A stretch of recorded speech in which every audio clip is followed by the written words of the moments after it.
So good morning. Hi, Katja. Hi, Mandy. Hey, morning. Here we are doing a sort of diving deep Viva Tapas, and it's lovely to welcome you both here. So I'm going to dive straight in with a question which I'm going to address to Katja. And the question is, what has been a major change you've seen or experienced along the way as your understanding of the principles has been deepening? Well, I think the biggest thing for me still is that no matter what's happening, no matter what's going on outside, I feel like I'm independent of that more than I was before coming across this understanding. Because whenever I have the nerve or I remember to sort of look inside, and look at where my experience comes from, that's where juice lies. That's where I get the healing from. That's when things change. Because really, I just have to really notice that I'm thinking. That's all. And that's very freeing. And that's the simplicity of it as well. So there's not much more to say about that, really. I mean, it sounds too simple still for me. I was having a seminar last weekend, and I was, talking about that in many, many ways, but that's really the message, and it's really true for me, because every time something happens, all I need to do is just sort of notice what's happening, and then it's already easier. That's beautiful, really succinct. Well, Mandy, can I sort of repeat the question, or are you okay with Yes, please. Yes, okay, repeat the question. What we're really looking at is what, can you identify something that's been a major change that you've seen or experienced as you've gone along? We call it deepening our grounding, or deepening our understanding of the principles. It's something that might come to mind as... Sure. I suppose it's interesting. I would echo exactly what Katja was saying, but it's ongoing. So it's almost like new things. They appear like new things show up to be noticed from that place of knowing that everything is sort of related. And it does feel as if the things that kind of have worried me in the past are further away now. So they might still be there. I might still feel a kind of pre-performance anxiety, whatever, but it's very much on the periphery now, because I just know that there's this kind of deep well of confidence, of innate health. And the way that's shown up for me is that I'm more comfortable doing so many more things than I used to be. So I captured myself the other day. I was going somewhere to give a talk, and I caught myself just kind of hanging about before I went, thinking, I'm not even anxious about this. Maybe I should be. Should I be worrying? Should I be planning? But I think, as Katja was saying, there's that deep knowing that I'm absolutely fine, whatever happens. And it's not even that life's become easier. It's just that I'm living life with more ease and more grace, and therefore more willing, I suppose, to face challenges. So, yeah. So, I mean, if someone was listening, well, people are listening, will be listening. If you looked at a major change in anyone's life, that would be highly desirable, I would say, living life with more ease. That sounds...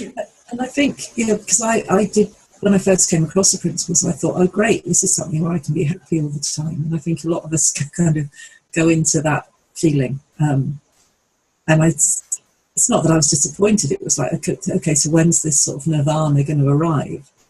And then I realised that actually I was really enjoying life within the ups and downs. And I could sit with the downs just as I could sit with the ups. So there was almost no difference. There was a neutrality about them until I added a load of meaning or thinking to them. And I'll still do that, but it doesn't last as long. So the change is definitely easier. Yeah. Yeah, that's a great distinction. Life hasn't become easier per se, but the experience that we're creating has a real difference. Yeah, real ease to it. Yeah. Superb, thank you. So Katja, if you were to call to mind something that's been significantly helpful along the way, is there something that you could talk about? Well, there's a few aspects I'd say that are helpful. First of all, is the growing understanding itself, but also what I found really helpful was the connection with people who sort of are willing to look in the same direction.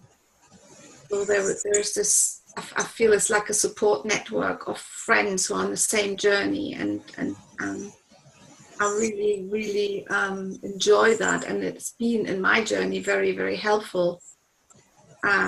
So this has not only become like a source of well-being within myself, but also within the way life happens. As you know, I've got far more friends now, far more people that I feel like I can just be myself with. And as a consequence, I can feel more like this also with people who don't yet have this understanding, because it really just led me to be me. It sort of helped me to become the best version of Katja, so to say, and that's an ongoing process, and it can only get better, you know, and this is really, really, really helpful, and all only because we listen to something that gives us a chance to see something new all the time. And I think that's my biggest learning. I think, oh yeah, that's the answer, is to know, or to have learned that I don't know anything and I don't need to know anything, but that life supports me with fresh thinking, with a new thought all the time. Well, I used to get into trouble because I thought I know, and knowing was very innocently, that was a trap. And now the door is open for fresh thinking all the time, and I think that's my biggest learning, that I constantly stay aware that I don't know. And through that, new learning happens like a child. You know how people say, if you live like a child, you have got a more fun, more easy experience of life, because feelings come, feelings go, you sort of just move through them easily, and you're on a discovery journey all the time. And that's what I found through this understanding, that I've become more relaxed again, to just allow life to be what it is, and to allow that to happen without much thinking. Because I feel that through knowing that there's always new things to know, that sort of help me in the right moment. I'm getting the right thought that I need for the next situation I might be walking in. I don't need to know anything. And therefore lots of fears fell away, lots of worries fell away, and it's like it's a flow. It's a flow that I experience now, and that flow is only possible because I stay open. So I'd say that's my biggest thing, you know, about this understanding. That's a result, I feel, to be just in the moment more, rather than thinking. Mandy? So what I'm asking is, can you call to mind something that's been significantly helpful for you at any point along this exploration of the three principles? It's interesting, because I love what Katja was saying, and I was thinking, there is no one thing. It's just like the whole flavour of life has changed. If I do have to pick things, then I would say that I'm a lot lighter. I don't take life nearly as seriously. And I think somewhere along the line, I'd forgotten that life was supposed to be fun, innocently.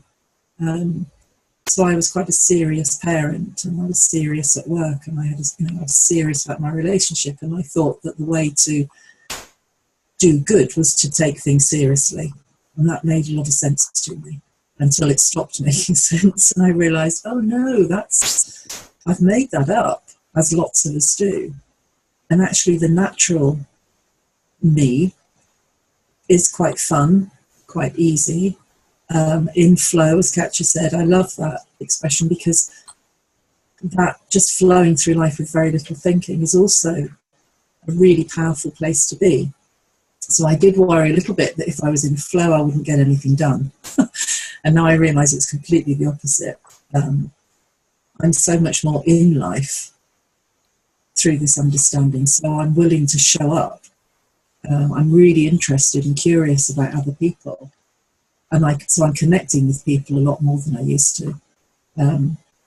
Also, I've made lots of friends, but also so much easier just talking to strangers, because I know we're all the same. So that connection that I kind of knew was there but didn't trust myself to connect in a helpful way. Now there's just naturally connecting. So I suppose was I lonely? I don't suppose I was lonely, but I didn't realise the beauty of connecting with other human beings, whereas now I find that such a special thing to do. All ages, anybody. So if there's one thing that's changed, I'm taking life a lot less seriously, and therefore sort of opening up to all new experiences, including new connections, so like this. If somebody asked you, but what got you there, or what was the turning point, or what were the many turning points, or Katja talked about the connection, I think, that helped her to come to some realizations, and I can see that it's both an implication of itself, in a sense. Through that comes what you've been talking about. So is there anything, I mean, maybe there isn't, but the question is just about, is there anything that you would say, well, this was significantly helpful to me along the way? Yeah, and this is ongoing. Significantly helpful is realising the thought-feeling connection, the fact that I'm, as most people are, lost in thought, and spend an awful lot of time lost in thought, believing what I'm thinking. And I, like all of us, have made up so many stories. I defined myself by my stories. And once I sort of saw that I didn't need to define myself in that way, thought in the moment, thoughts just come constantly, and some we grip hold of and some we don't. And I'm aware I had a habitual pattern of taking some thought more seriously than others and getting lost in that thought. Once I realised that actually thought's just an illusion, then it was like, well, I can be anything. I can actually dance through life. Still getting caught up sometimes, of course. But it was that my understanding of the missing link of thought and thought's role, the power of thought, and the role that plays in our day-to-day existence was just phenomenal. Didn't happen overnight. And also I love that I keep seeing things. I keep finding myself just like, oh, how did I make that one up? Yeah. You know, it was just finding myself behaving in a certain way and think, okay, so I'm responding to old habitual patterns again. I find that really interesting. I think what I find interesting for me in that experience is how I'm actually very kind to myself when I see something new.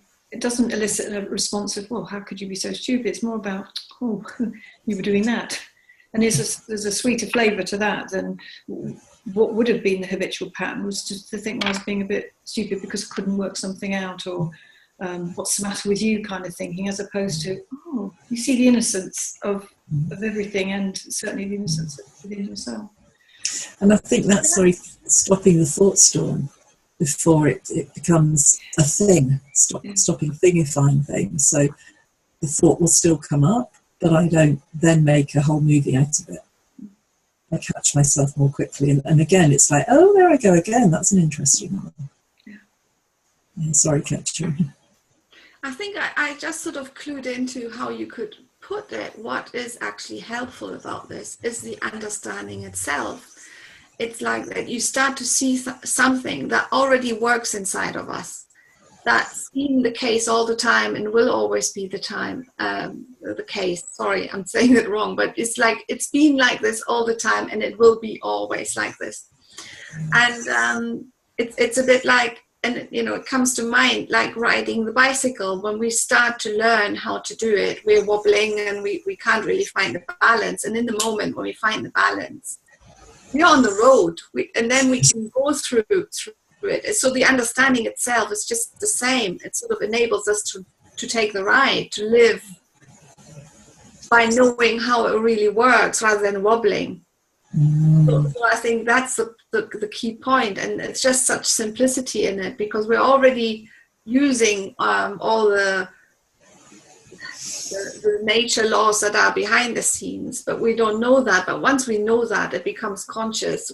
We suddenly are in the driver's seat of our own bicycle through life. Right? That's just a metaphor, but that sort of, I think, nails it down, because I don't think that in the outside world there is much helpful things, except that they sort of help us wobbling along until we understand how it really works. And then it's easier to ride the bike, you know. Or I think. Yeah, I love that, Katja, because I think that's the other thing that's been really helpful, seeing how it works for me, but seeing how it's working in everybody else as well. And that with that comes compassion, understanding, love for sort of fellow human beings. Think, oh, I can see what's going on, because like you're saying, we all work in the same way. And understanding the simplistic nature of how that works, of how we work, is so freeing. It makes sense of life. Suddenly it's like, oh, that makes sense why I did that, said that, whatever, or why other people do. So in my work, it's made a huge difference, understanding, work with young people with learning disabilities who, you know, can behave in ways that people find tricky, and it's like, well, this makes complete sense of that. And with that does come the compassion and the love. Yeah, it's very loving. That's lovely. So can I now ask each of you, and you know, you may well have feel that you've touched on it, or you've said it, everything you have to say about it, but if you were to talk about what's really, really fresh for you right now, you might look at it in terms of where are you, if we talk about cutting edges, because I think we all acknowledge that although we understand this, there's more to understand and there's more to be revealed, and that the beauty is that it's not a finite gift, it keeps on giving. So if you were to just speak to that, does that bring something to mind? Katja? It does for me, yeah. Mm. As I said, I've just given a seminar the last 2 days, and it's like the starting point for what I call the School of Life in Germany, in Berlin. And I do it in German, which is the first group, you know, learning this understanding here in Berlin.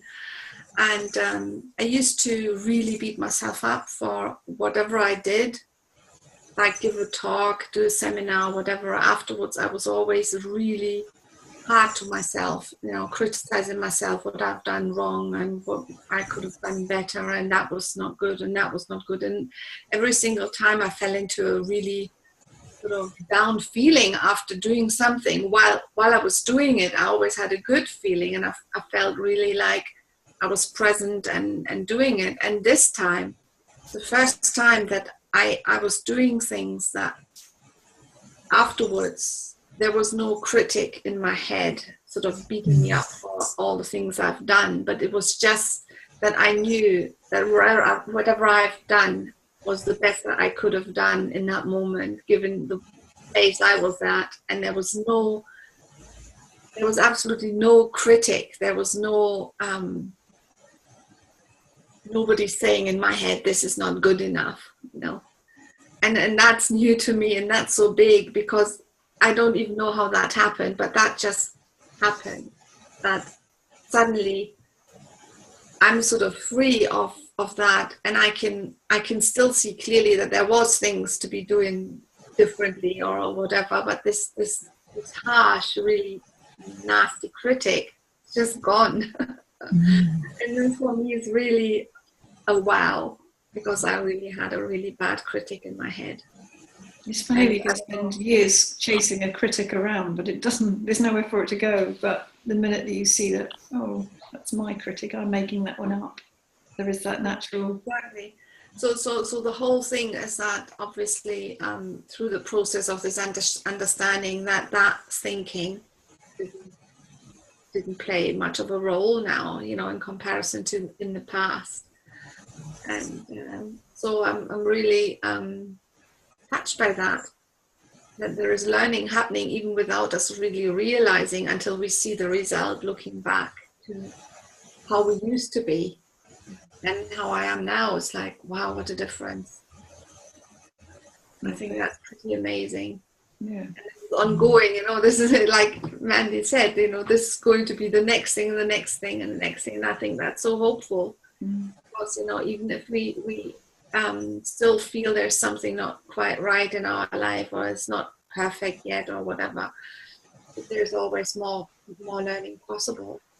And just being relaxed and allowing life to do its thing. Thank you. And Mandy? Well, Katja didn't do it deliberately, but your last sentence, you know, just relaxing and letting life do its thing, that's what I was going to be talking about, because what's new for me is that the self-imposed boundary that I'd created, I've suddenly become aware of it in relation to the infinite possibility on the other side of that made-up boundary, if that makes sense. So the way I think about so many things, you know, money, relationship, work, I'm suddenly thinking, oh, I don't need to think of it like that anymore. I can just let go and see what shows up. And that's huge for me, because I never would have described myself as somebody who needed to have control, but boy, am I seeing that now. But I did, whether it's through anxiety or nerves or whatever, I got my world very controlled. And now I'm just find it so much easier to relax and let go and see what shows up.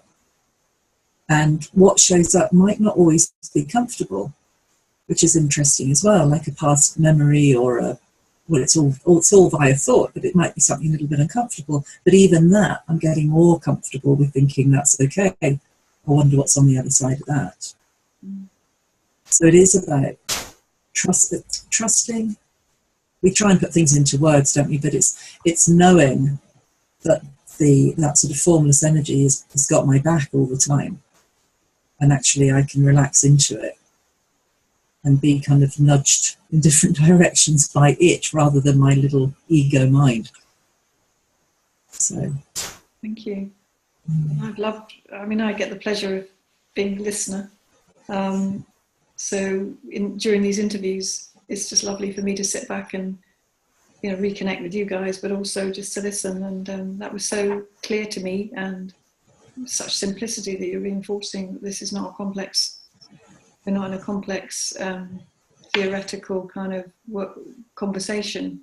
We're in the human, you know, like the human flow of life, and how we can flow as opposed to struggle and kick along the way so much. I'm going to be putting up the website address for the event that you both are kindly presenting at in November, which is the www.thevivaevent.com, and we hope that people will visit the site. All your information is on there. We'll be putting links to this interview up too, so all the speakers and presenters and their bios are on there. Katja, if somebody wanted to contact you, how would they do that? What's the best format? I got two websites, one's German and one's English. So the English one is probably appropriate as for katjasimons.com. Just in case somebody wants to read more in German, then it's katjasimons.de for Deutschland.